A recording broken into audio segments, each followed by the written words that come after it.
We're about to take a turn, but we got to finish up this last bit on. I kind of like the way they say it. If you have enough money to solve a problem, you don't have a problem.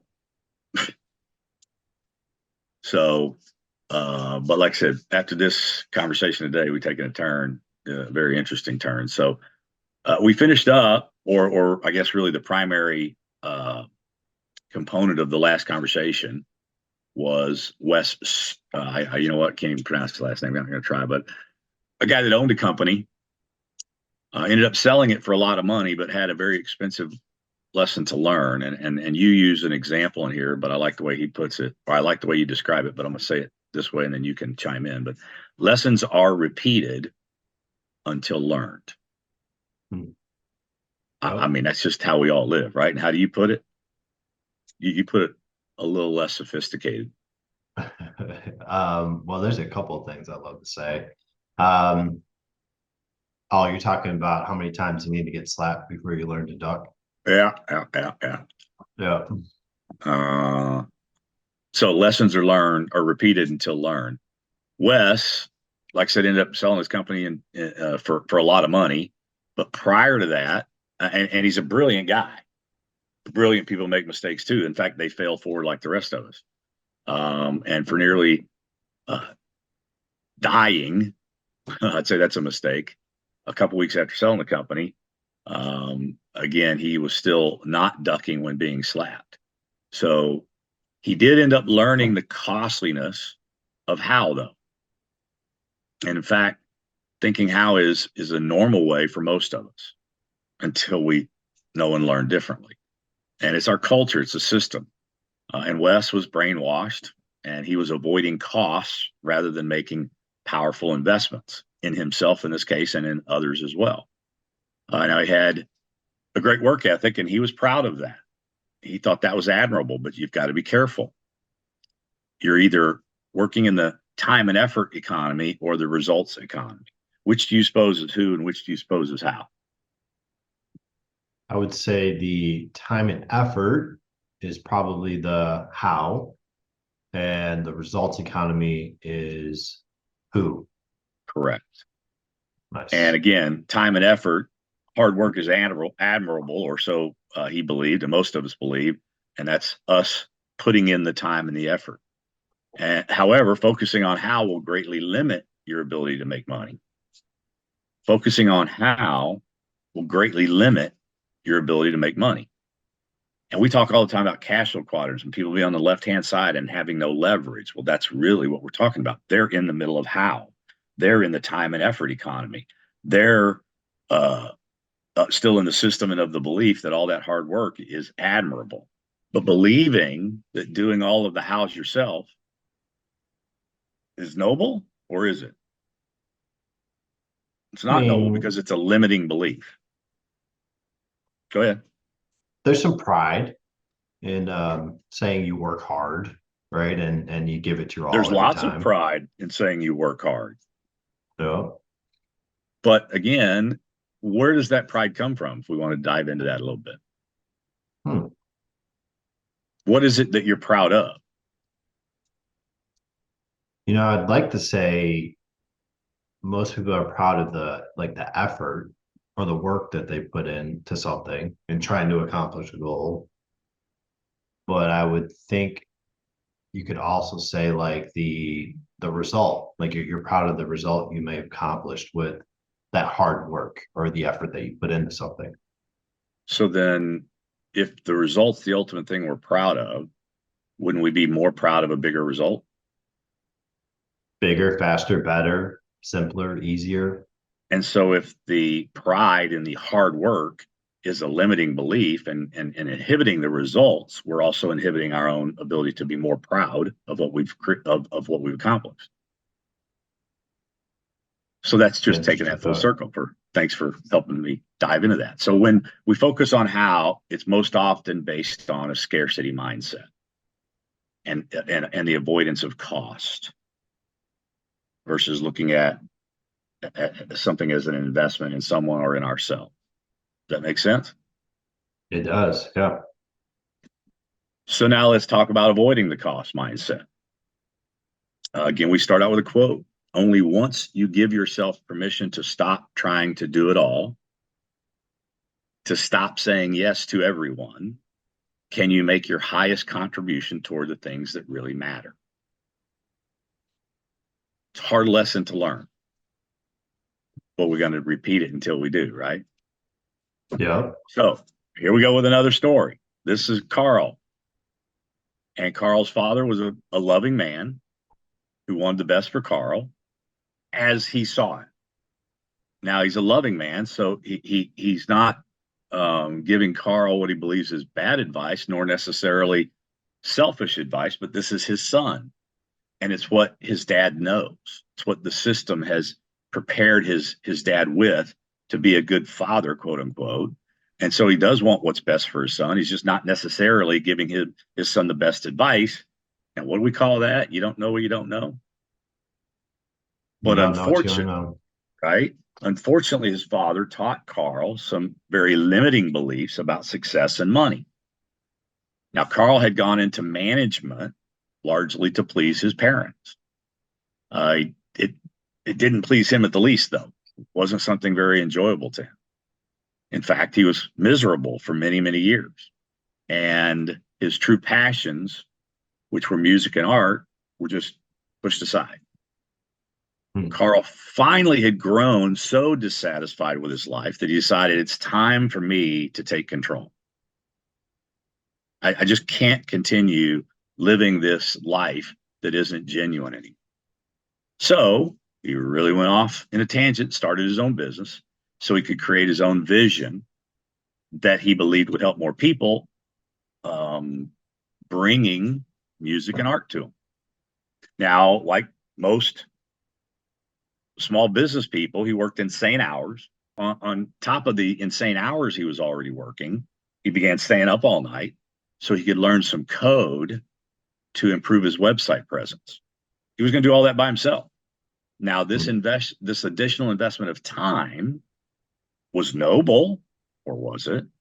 It was working hard, but it was costly as his primary business began to suffer from the neglect of him not putting the same kind of time and or distracted time where he wasn't 100% because he was tired. So Carl started to hit a breaking point, and he eventually asked an expert what it would cost him to hire him and finish out this website. The quote was $1,200. Carl was shocked. He couldn't believe how affordable the expert was going to be and enable him to get all this off his plate. And he almost felt silly for all the time, all the hard work, all the noble things he had done on his own to do this task himself. And the cost, the real cost, the opportunity cost in the business that he was neglecting over such what was really a small cost in the scheme of things. So after almost losing his business, um, he understood the real cost of how. And by not investing in himself, which was investing in a significant who that could keep him from focusing on an activity that he had no business focusing on, he almost lost everything. Yeah. Well, and I'm happy to take that a little bit deeper and actually have a real life example I can insert here. Um, we have a gentleman that is working with us, and it's funny because he was a business owner before he got into like real estate and working with us in this field. And he had a very who, not how approach to building and scaling his last business. He rarely, he didn't do all the things that needed to be done to make the business successful and run on a daily basis. He hired people. He hired people to do marketing. He hired people to help him staff. He hired people to help run and manage and grow his business and built a very successful business in a relatively short period of time. Now, what's interesting is he came here to work with us, and now he's got a very how mindset in real estate. Like And it's funny, I told him, I was like, dude, you were already doing the who, not how with your last company. I said, look, all you have to do is just translate that mindset to your real estate business. You can have the same amount of success, if not even more success. I think we might even have a little bit of a better opportunity than what he was doing before. But it's Better interesting to platform for me, sure. better platform, right? Yeah. It's interesting to me how, and maybe it's just the unfamiliarity or moving from one space into a new space, feeling like there is something that you like, there's more that you have to take on personally, or kind of like that pride conversation we were talking about a little bit earlier. Like, I want to learn this, I want to get good at this, or I want to build this, versus asking yourself, who can who can help me build this, right? Or who can help me grow this company? Who can help me do more marketing? Who can help me generate more leads? Who can help me grow a successful real estate business? And it's going to be interesting to see that mindset. And hopefully I was able to help him close that gap in bridging between what he did before and what he's doing now. And I'm excited to see him bring that same approach to his real estate business and what that can create for him here. Anything you want to add to that, Mark, before we dive Nope. into the next topic here? Awesome. Perfect. It was perfect timing, just because, I literally just had this conversation with him yesterday. Um, this is how relevant, right? All this stuff is that Well, we the thing talk I'll about. add now that you said that is, it's like we always Yeah. say, the harder we work, quote unquote, the luckier we get. The more conversations we have, the more opportunities we uncover. The more opportunities we uncover, the more collaborating we're doing. And the more Yep. collaborating we're doing, the more applicable all these lessons are to more and more circumstances. Yep. Well, and to that front, right, starting to wrap up here with Carl, by attempting to do everything yourself, you likely miss out on unfathomable growth. By leveraging the right people or the right who's, freeing up your time, and then giving you the ability to create like a higher impact by focusing on those higher impact, or we also call them like higher income generating activities. Um, Basically like your top 20% and the things that really fill up your bucket. I haven't used that term in a while, but fulfill you and give you purpose, and like the things that you can do consistently over and over again, and just the things that you absolutely crush and love to do, versus like all the other things, right? I think that's a very powerful position to get in, when you can start thinking that way, leveraging and finding the right people to help you scale and grow something, versus trying to take everything on yourself for all the reasons that we've covered, right? And all the calls we've done, or all the meetings we've done so far. So Carl's next lesson was when he decided to hire a sales manager. So he's looking for that significant who that can help him take his business to the next level. The result, he invested $120,000 into a manager. Seems like a lot of money, right? How Well, many guess what that people? is? 10 times That's the a 1200 it cost him to get the website done. So 10x investment in a sales Yeah. manager, a little bit of a different position, right? It's not just a website, but it's a sales manager. And what do you think that might have netted for? Well, the $120,000 investment in the sales manager, sales went up along with the profits, and he was able to net an additional $2.5 million over what he did before, operating solely by himself. And he calculated his loss over the 7 years. He managed the sales by himself, and through that calculation and what he saw now possible with the sales manager, he calculated that he cost himself about $14 million over that 7 year period. $2 million a year he lost out on trying to be the how, like trying to do the how and trying to do everything himself. Crazy. This So lesson was literally a $1 million investment roughly, maybe an eight or $900,000 investment. He avoided that and it cost him 13 million. a fraction of what he could have made. Yep. So The short is that story. This lesson was basically the last straw, and they say like the straw that breaks the camel's back. And Carl literally went all in on who not how, completely adopting this mindset, embracing it, and now starting to apply it everywhere. Carl's no longer willing to burn his time the way he did before, trying to do everything himself. He has raised his standards and he's become more committed to the results and not necessarily the work involved in creating the results. He no longer blows his time and future on activities others are gladly willing to do for him. And I think that is a common misconception when people go like start adopting this mindset. The people that you're hiring to fulfill these gaps in your business or to create additional leverage in your business, finding the right person means you find someone that loves to do the things that you hate to do, right? And when you find those people, it's a win-win situation. You get to create additional leverage in your business. They're leveraging you for a job or an opportunity, and you're focused on the things that you really love, you're passionate about. They get to focus on what they really love, what they're passionate about. And then together, leveraging each other, you guys are both fulfilled. You guys are both doing your highest income generating activity or your highest fulfillment activity. And together, you guys can both grow and scale to unlimited potential.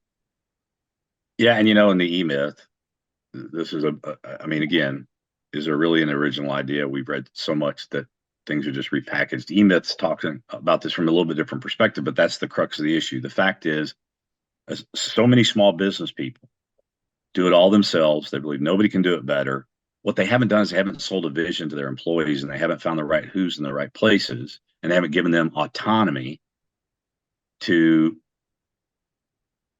really blossom and perform at their highest level in that place in your business that they're passionate. So whether this is leveraging independent contractors or W-2 employees, this is the crux of a self-managing company.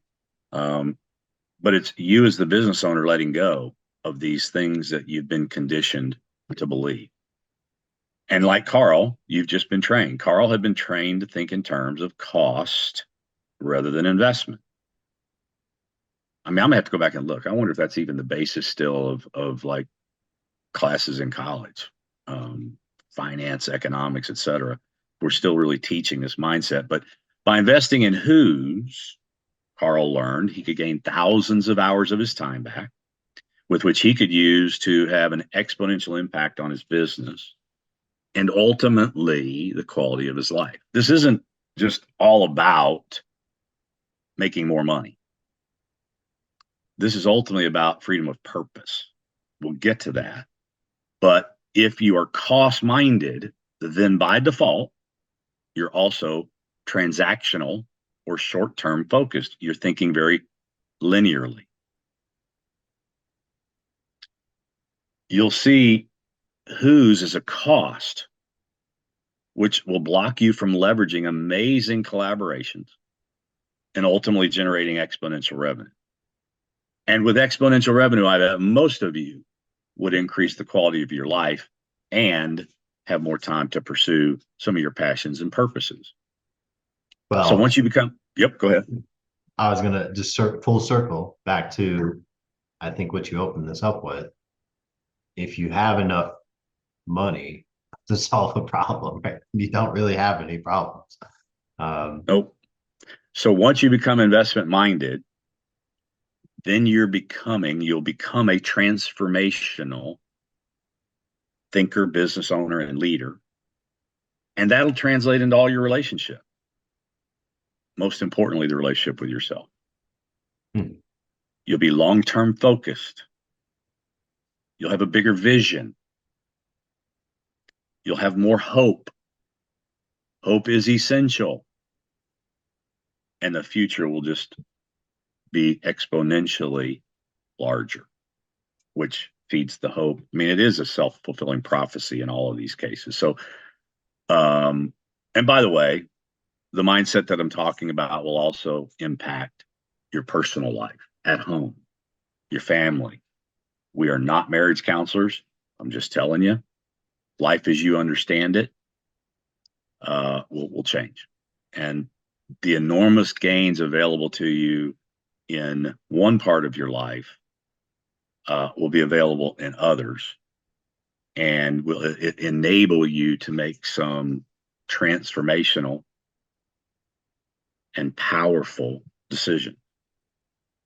And again, we'll get to that here in a few weeks, but again, that's freedom of relationships and freedom of purpose. So if you have enough money to solve a problem, you just don't have a problem. And for most of us, we're managing nickels and it's costing us dollars. And we don't ever get to that point where we can solve problems or eliminate problems because of the revenue. But it goes all the way back to this first beginning thought and transformation of the way that you think into investing versus costing. When you start looking at things as what's the ROI I can get back on this, return on investment, doesn't necessarily have to be money. To your point, time, relationship, purpose, all those freedoms come into play there. And looking at the whole picture versus just one avenue, probably start to have you make some different decisions in your business and how you want to scale it. Yeah, and my final thought before I close out with this conversation is, I'm not going to get this right, but I know I've heard many, many, many, many times that when asked about a parent that has passed away, when kids are asked, what do you wish you'd had more of? I think unequivocally what I've heard is time. So start thinking about an investment in the significant who's. They're actually an investment in yourself, and ultimately by that extension, they're an investment in your kids. We are actively looking. If this conversation, if this transformation, if this mindset is intriguing to you, if we're creating any level of curiosity, and yet you are in a job, you're in the system, and you have no idea how to get out of it, we are looking actively for collaborative partners. I refer to this environment we've created as an incubator to help people move from the system through growth in areas such as this, and the way that you think and the way you approach things, to becoming a transformational leader, to becoming somebody that can build and lead an income generating asset, leveraging other people that are passionate about their role in that. If any of this resonates with you, we'd love to have just a real quick meet and greet kind of conversation. Let's get to know one another, see if there's any alignment between what you'd like to pursue as your ultimate purpose in life and what we're doing. Love to hear from you. If you stayed this long, then you probably got some value or there's some things that you like. So go ahead and like the video. If you want to be in the loop, future conversations and up to date as we progress through this content and share more of these ideas with you, hit the subscribe button and you'll get a ping every time. And if you think there's someone that could get value out of this information, please feel free to share it with them. Make an impact for someone else.